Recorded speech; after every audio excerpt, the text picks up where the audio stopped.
আজকে আমরা ভিউ ট্যাবটা দেখব, ঠিক আছে? ভিউ ট্যাবটা দেখব। তো আমি তার জন্য আর একটা ডেটা সেট ওপেন করে নিচ্ছি। This is my data set and by the help of this data set আমরা ভিউ ট্যাবটা দেখব, ভিউ ট্যাবের অ্যাপ্লিকেশানগুলো দেখব।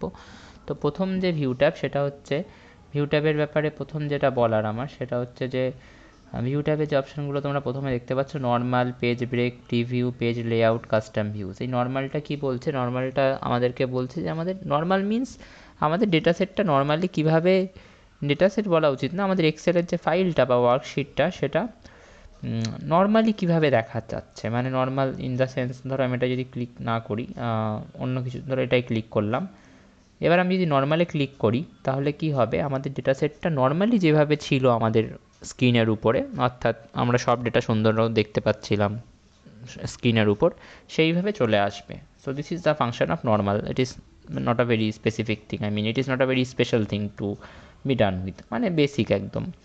নাও নেক্সট অপশানটা খুব important, page break preview. Page break preview কী বলছে? ও বলছে যে একটা পেজে কতটা প্রিন্ট হবে, একটা পেজে কতটা প্রিন্ট হবে। তো তোমরা যদি এটা একটু জুম করো তোমরা দেখতে পাবে পেজ ওয়ানে কতটা আসবে। দেখো এখানে তলা পেছনে লেখাও আছে পেজ ওয়ান, পেজ ওয়ানে কত অবধি প্রিন্ট হবে, রোল নাম্বার অবধি প্রিন্ট হবে। আর অ্যাডমিশন নাম্বার থেকে working days, present, English, English one, English to, এগুলো কোথায় প্রিন্ট হবে? এগুলো প্রিন্ট হবে পেজ টুয়ে। তো পেজ ব্রেক প্রিভিউ কিন্তু খুব ইম্পর্ট্যান্ট, যেটা আমাদেরকে বলে দেয় বা এটা আমাদেরকে দেখিয়ে দেয় যে যখন প্রিন্ট করতে যাবে তখন কত অবধি প্রিন্ট হবে, মানে প্রথম পেজে কতটা প্রিন্ট হবে আর সেকেন্ড পেজে কতটা প্রিন্ট হবে। তোমরা যদি এটা ক্রস চেক করতে চাও, আমি ক্রস চেক করে দেখিয়ে দিতে পারি। ধরো আমি এটা প্রিন্ট করলাম, Ctrl+P প্রেস করে আমি এটা প্রিন্টের জন্য দিলাম। আমি যদি প্রিভিউ নিই, দেখো প্রিভিউতে কী দেখাচ্ছে, রোল নাম্বার অবধি প্রিন্ট হচ্ছে, যেটা ওখানে পেজ ব্রেক প্রিভিউতেও দেখিয়ে দিচ্ছিল, ঠিক আছে? আর 2 নম্বর পেজে দেখো কতটা প্রিন্ট হচ্ছে, 2 নম্বর পেজে অ্যাডমিশন নাম্বার থেকে প্রিন্ট হচ্ছে, যেটা ওখানে অলরেডি দেখিয়ে দিয়েছিল। এবার এটাকে সলভ কী করে করতে হয়, কী করে পুরোটাকে একটা পেজেই নিয়ে আসতে হয়, সেগুলো আমি আগে বলেছি, তো সেগুলো, সেই ভিডিওগুলো দেখতে হবে। যাই হোক, তো পেজ ব্রেক প্রিভিউয়ের অপশানের কাজটা আমি বললাম। পেজ লেআউট নিয়ে আগে বলা হয়েছে। পেজ লেআউটে আমরা মানে জাস্ট পেজের পেজগুলোকে দেখতে পারি যে পেজগুলো কীভাবে থাকবে, যেরকম এইটা হচ্ছে ফার্স্ট পেজটা আমাদের, এইটা হচ্ছে আমাদের সেকেন্ড পেজটা, কীভাবে থাকবে সেটা আমরা পেজ লেআউটে গিয়ে দেখতে পারি। Okay, so this is about it. আচ্ছা, তারপরে এই অপশানসগুলো বলি। যদি আমরা চাই যে আমাদের হেডিংস না থাকুক, হেডিংস বলতে কি, আমাদের দেখো হেডিংসটাকে দিয়ে দেখাই, যে এই যে ABCD, অর্থাৎ আমাদের কলামের যে নেমগুলো এবং আমাদের যে রোয়ের নেমগুলো 1 2 3 4 4 5 6 7 8 9, আমরা যদি চাই যে এই কলামের আর রোয়ের নেমগুলো না থাকুক আমাদের এক্সেল ওয়ার্কশিটে, তাহলে আমরা হেডিংসটায় ক্লিক করতে পারি। হেডিংসটায় ক্লিক করলে যদি টিকটা না দেওয়া থাকে, যেরকম এখন দেওয়া নেই, তাহলে কিন্তু কলামের নেমগুলো আর রোয়ের নেমগুলো দেখাবে না, ঠিক আছে? So this is the application of heading. Grid line, সেটার অপশান কি? যদি আমরা চাই যে গ্রিড লাইনগুলো না থাকুক, গ্রিড লাইন কোনগুলো, এই যে দেখতে পাচ্ছ, এই যে প্রত্যেকটা গ্রিড লাইন দেওয়া আছে, দেখো আশা করি বুঝতে পারছো, এই যে লাইনগুলো, এই লাইনগুলো এই সেলের জন্য যে লাইনগুলো স্পেসিফাই করা থাকে, আমরা যদি এই লাইনগুলো না চাই তাহলে আমরা গ্রিড লাইনের টিকটা সরিয়ে দেবো। সরিয়ে দিলে দেখো এবার আর গ্রিড লাইন দেখতে পাচ্ছ, কোথাও কিন্তু এবার আর গ্রিড লাইন নেই। ফার্স্টেরটায় গ্রিড লাইন আছে, কারণ ফার্স্টেরটা আমি প্রবাবলি বর্ডার দিয়েছিলাম, সেই কারণে ফার্স্টেরটায় গ্রিড লাইন আছে, কিন্তু বাকি কোথাও কিন্তু গ্রিড লাইন নেই। আবার গ্রিড লাইন আনলাম, গ্রিড লাইন চলে আসলো। ফর্মুলা বার, কোনটাকে ফর্মুলা বার বলে আশা করি জানো, এই যে উপরের এই যে অপশান, এই যে দেখতে পাচ্ছ, এই যে যেখানে আমার পয়েন্টারটা ঘুরছে, এই বক্সটাকে কি বলে? ফর্মুলা বার।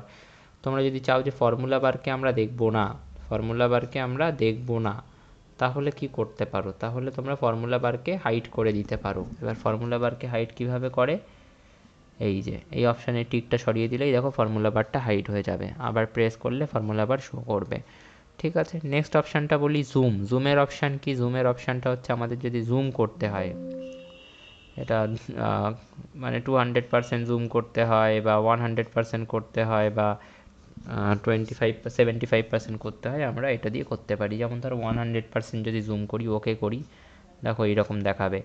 আবার আমরা জুমটাকে চাইলে 200% করে দিতে পারি, ওকে করলে দেখো দেখাবে, ঠিক আছে? তো জুম অপশানের অ্যাপ্লিকেশান আমি আগেও বলেছি যদিও। তো এটা আমাদের জুম অপশানটা কাজে লাগে, এবং জুম অপশানটা চাইলে আমরা এখানে নিচ দিয়ে এখান থেকেও করতে পারি, এইভাবেও করতে পারি। এই অপশানটাও জুমেরই কাজ করে, ঠিক আছে? এই অপশানটা দিয়েও আমরা চাইলে করতে পারি। ওকে, so this is about it. Now the next option is here is 100% zoom এর অটোমেটিক্যালি এটা দেওয়া থাকে, এটা 100% জুমটা বাই ডিফল্ট এর একটা অপশান দিয়ে রাখে, তো আমরা সেটাও ইউজ করতে পারি, কোনো অসুবিধা নেই। ওকে, now let me just zoom it a little bit. আচ্ছা, আমি এটাকে কত পার্সেন্ট জুম করবো? আমি ধরো এটাকে 200% জুম করতে পারি, তারপরে আমি এটাকে ওকে করবো। কাস্টমেরও অপশান থাকে, তোমরা কত পার্সেন্ট, ধরো 300% করতে চাও কাস্টমে, তাহলে 300% লিখবে, হয়ে যাবে। আচ্ছা, zoom in selection. Zoom in সিলেকশানটা একটু বলে দিই। জুম ইন সিলেকশানটা হচ্ছে, ধরো এই যে ডেটাটা রানী প্রতাপ আমার, আচ্ছা আমি একটু আগে আন্ডু করে নিই, প্রথম থেকে দেখাই। ধরো এই রানী প্রতাপ এই সেলটার উপরে আমি আমার মানে পুরো ফোকাসটা নিয়ে যেতে চাইছি, তো আমি কি করতে পারি? আমি যদি জুম ইন, তো আমার কারসারটা কোথায় আছে? এখন রানী প্রতাপে নেই। এবার আমি প্রথমে আমার কারসারটা বা সেলটা রানী প্রতাপ সিলেক্ট করব, তারপরে আমি যদি জুম ইন সিলেকশানে অ্যাপ্লাই করি, দেখুন আমার পুরো ফোকাসটা এখন রানী প্রতাপ এর উপর গেছে। আই মিন টু সে, পুরো যে সেলের ফোকাসটা সেটা এখন রানী প্রতাপের উপর পড়েছে, ঠিক আছে? এইভাবে আমরা ইউজ করতে পারি এই অপশানটা, zoom selection, zoom to selection. অর্থাৎ আমাদের যে সেলে আমাদের কারসারটা থাকবে বা যে সেলটা সিলেক্ট করা থাকবে, সেই সেলটা একদম জুম ইন হয়ে যাবে, ঠিক আছে? এখানে বিনোদের উপর যদি সিলেক্ট করি, দেখো কি হবে, অ্যাপ্লাই হচ্ছে। হ্যাঁ, এটা প্রবাবলি অলরেডি রয়েছে করা, সেই কারণেই হচ্ছে। Okay, so that's how zoom to selection works. আমি আরেকবার করে দেখাচ্ছি জুম টু সিলেকশনটা। ধরো এখানে আঞ্চল, এটার উপরে জুম টু সিলেকশন যদি করি, দেখো আঞ্চলের উপর হয়ে গেল অ্যাপ্লিকেশন, ঠিক আছে? এইভাবে আমরা জুম টু সিলেকশনটা অ্যাপ্লাই করতে পারি। So this is about it, nothing more to tell about this applications. Now the next thing is new window. New window কি হয় এটার? অ্যাকচুয়ালি ধরো আমরা অনেক সময় হয় না যে অনেকগুলো শিটের উপর আমরা কাজ করছি, একটা শিট থেকে ডেটা তুলে কপি করে অন্য একটা শিটে নিয়ে আসতে হচ্ছে, তাহলে কিভাবে করতে হয় সেটা? তাহলে আমাকে একবার ধরো এই শিট 2তে যেতে হচ্ছে, সেখান থেকে ডেটা তুলে কপি করে আবার শিট 1-এ আসতে হচ্ছে।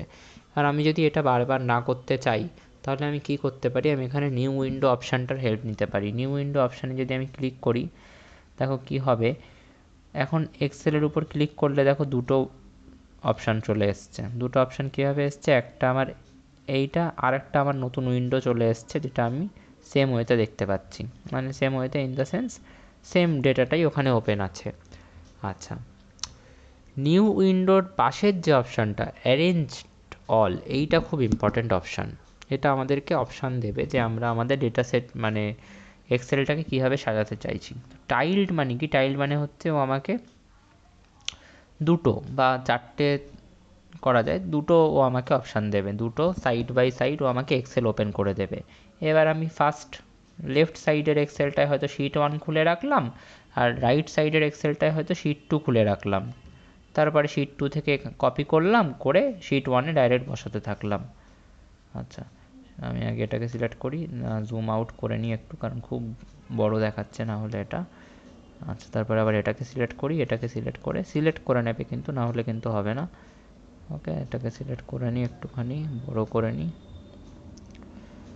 ওকে, নাও তো আমি এখান থেকে কপি করে এখানে পেস্ট করে নিতে পারি। এইভাবে আমরা আমাদের কাজটা করতে পারি। So this is how our window option can be used. Arrange অলটা আমাদেরকে এইভাবে হেল্প করছে, ঠিক আছে? এবার আমি হরাইজন্টালভাবেও করতে পারি। হরাইজন্টালে কী হবে? হরাইজন্টালে সাইড এরকমভাবে থাকবে, একটা এক্সেল উইন্ডো উপরে খোলা থাকবে, একটা এক্সেল উইন্ডো নিচে খোলা থাকবে। এখানে সেটা আমার খুব একটা কাজে লাগছে না।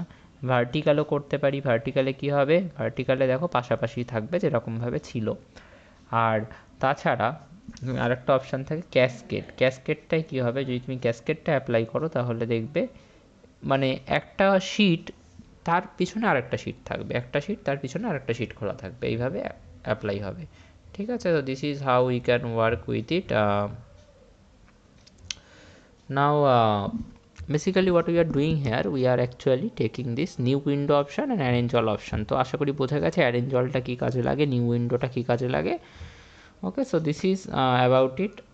Now in the next class I am going to discuss about the okay now I think we can, okay we have skipped one part here, আমরা একটা পার্ট ডিসকাস করতে ভুলে গেছি, ফ্রিজ পেন্স, এটা আমরা ইউজ করতে ভুলে গেছি। তো ধরো আমি চাইছি যে আমি যদি এক্সেলটাকে নিচের দিকে নিয়ে যাই, ফার্স্ট রো যেটা ছিল, ফার্স্ট রো কোনটা ছিল, ফার্স্ট রো ছিল হচ্ছে serial number, student name, father's name, এইটার কিন্তু আমি দেখতে পাচ্ছি না। তো আমি কিন্তু বুঝতে পারছি না যে এই অমৃত সিং এ প্রমোদ সিংয়ের কে হয়। যতক্ষণ না আমি ফার্স্ট রোটা দেখছি আমি কিন্তু বুঝতে পারছি না যে অমৃত সিং আর প্রমোদ সিং এরা হচ্ছে হাজব্যান্ড ওয়াইফ, এরা হচ্ছে দুজনেই স্টুডেন্টের মা আর বাবা। সেটা আমি বুঝতে পারছি না যতক্ষণ না ফার্স্ট রোটায় যাচ্ছি। এবার ফার্স্ট রোটায় তো বারবার আমাকে উঠে উঠে যেতে হচ্ছে, মানে বারবার আমাকে কারসার নিয়ে নিয়ে যেতে হচ্ছে। আমি যদি চাই যে আমি যে কোনো সেলেই থাকি, যত নিচেই নেমে যাই না কেন, ফার্স্ট সেলটা যেন আমাকে দেখায়, ফার্স্ট সেলটা যেন আমাকে দেখায়, আই মিন ফার্স্ট রোটা যেন আমাকে দেখায়, ফার্স্ট রোটা যেন আমাকে অ্যাজ ইট ইজ দেখায়, তো আমি যেন বুঝতে পারি কোন ডেটাটা কাকে রিপ্রেজেন্ট করছে বা কী রিপ্রেজেন্ট করছে। তার জন্য তোমাদেরকে এটা করতে হবে, যে সেল মানে যে রোটাকে তোমরা ফ্রিজ করতে চাও, যে রোটাকে তোমরা ফ্রিজ করতে চাও ঠিক তার পরের রোটাকে সিলেক্ট করো। আমি এখানে 1 নম্বর রোটাকে ফ্রিজ করতে চাইছি, তাহলে 2 নম্বর রোটা সিলেক্ট করব, তারপর ফ্রিজ পেন্সে গিয়ে ক্লিক করে এই ফ্রিজ পেন্সের অপশানটায় চলে যাব। দেখো এইবার আমি যদি নিচে চলে আসি, দেখো ফার্স্ট রোটা কিন্তু আর সরছে না, ফার্স্ট রোটা কিন্তু অ্যাজ ইট ইজ থাকছে। এবার আমি কিন্তু বুঝে যাচ্ছি যে আমার যে দিনে সে হচ্ছে স্টুডেন্ট, সুরেশ সিং এ হচ্ছে ফাদার, রজনী দেবী এ হচ্ছে mother. Okay, so this is how you can use freeze panes. Similar ওয়েতে যদি তুমি চাও যে ফার্স্ট কলাম এটাকে ফ্রিজ করতে চাও, তাহলে সেকেন্ড কলামটাকে সিলেক্ট করো, সেকেন্ড কলামটাকে সিলেক্ট করে ফ্রিজ পেন্সে যাও। তো আগে আনফ্রিজ করে নিতে হবে, যেটাকে ফ্রিজ করেছিলাম সেটাকে আনফ্রিজ করে নিতে হবে। ওকে, তারপরে কি করব, তারপরে যেটা করব সেটা হচ্ছে আমরা কি চাইছি, আমরা চাইছি ফার্স্ট কলামটাকে ফ্রিজ করতে, অর্থাৎ সিরিয়াল নাম্বারের কলামটাকে। তাহলে তার পরের কলামটা সিলেক্ট করব, বি কলামটা, বি এর উপরেই প্রেস করব, একদম বি এর উপরেই প্রেস করবে, তাহলেই দেখবে বি কলামটা পুরো সিলেক্ট হয়ে যাবে। তারপর ফ্রিজ অপশানে গিয়ে ফ্রিজ পেন্স করলেই দেখো এবার ফার্স্ট কলাম যেটা সেটা ফ্রিজ হয়ে গেছে। আমি সরিয়ে দেখাচ্ছি, দেখো ফার্স্ট কলামটা কিন্তু সরছে না, সিরিয়াল নাম্বারটা কিন্তু অ্যাজ ইট ইজ থাকছে, তো ফার্স্ট কলামটা সরছে না। এবার তোমাদের মনে প্রশ্ন আসতেই পারে যে আমি যদি চাই যে, আচ্ছা প্রথমে তো আনফ্রিজ করে নিই। আচ্ছা, যেটা আমি করে দেখালাম ফার্স্ট রো আর ফার্স্ট টপ রো আর ফার্স্ট টপ কলামটা সিলেক্ট করা, সেটা তোমরা এই অপশান থেকেও করতে পারো, freeze top row, freeze top first column, এটা দিয়ে করলেও হবে, ওরা অটোমেটিক্যালি বাই ডিফল্ট করে দেবে। আর যদি তোমরা এইভাবে করতে পারো then that is good enough. Now that I want to know here, that আমি যদি চাই যে আমার ফার্স্ট রোটাও ফিক্স থাকুক আর ফার্স্ট কলামটাও ফিক্স থাকুক, ফার্স্ট রোটাও ফিক্স থাকুক আর ফার্স্ট কলামটাও, মানে ফার্স্ট রো বলতে এই রোটা 1 নম্বর রোটা, serial number, student name, father's name, mother's name, এটাও ফিক্স থাকুক, এটাও যেন না সরে, আর ফার্স্ট কলাম যেটা অর্থাৎ সিরিয়াল নাম্বারের এই কলামটা এটাও ফিক্স থাকুক। তাহলে আমাকে কি করতে হবে, আমাকে এদের যে ইন্টারসেকশন মানে এই যে কলামটা, আই মিন এই যে সেলটা শঙ্কর প্রসাদ লেখা আছে যে সেলটাতে, ওই সেলটা সিলেক্ট করতে হবে। ওই সেলটা সিলেক্ট করে আমি যেই ফ্রিজ পেন্সে যাব, গিয়ে ফ্রিজ পেন্সে ক্লিক করব, দেখো কি হচ্ছে, think Excel is creating what is this type of colour is created, জানি না এটা কেন কালার এরকম, আচ্ছা ঠিক হয়ে গেছে। তো এবার দেখো আমি যেই সরবো, দেখো ফার্স্ট রোটাও কিন্তু, ফার্স্ট কলামটা প্রথমে ফার্স্ট কলামটা দেখাই, ফার্স্ট কলামটা কিন্তু চেঞ্জ হচ্ছে না, ঠিক আছে। এবার বলবে যে ফার্স্ট কলামটা তো চেঞ্জ হচ্ছে না, ফার্স্ট রোটা তো চেঞ্জ হচ্ছে হয়তো, না ফার্স্ট রোটাও চেঞ্জ হচ্ছে না, দেখো ফার্স্ট রোটাও কিন্তু চেঞ্জ হচ্ছে না। তাহলে তুমি যদি চাও যে ফার্স্ট রো আর ফার্স্ট কলাম দুটোকেই ফ্রিজ করবে, তাহলে ফার্স্ট রো মানে হচ্ছে এই 1 নম্বর রো, আর এই ফার্স্ট কলাম মানে হচ্ছে এই এ কলাম, এদের যে ইন্টারসেকশনের মধ্যে রয়েছে এই যে সেলটা, অর্থাৎ যে সেলটা B2 নাম আছে, সেই সেলটার উপরে ক্লিক করে, সেই সেলটার উপরে ক্লিক করে তোমরা ফ্রিজ পেন্সে গেলেই তোমাদের কাজ হয়ে যাবে, ঠিক আছে। এখন হয়ে গেছে, দেখানো হয়ে গেছে, এবার আনফ্রিজ করে দিলাম। So that's how you can use the option freeze pen and unfreeze pen. Okay, so okay, this is about it, this is about today's video.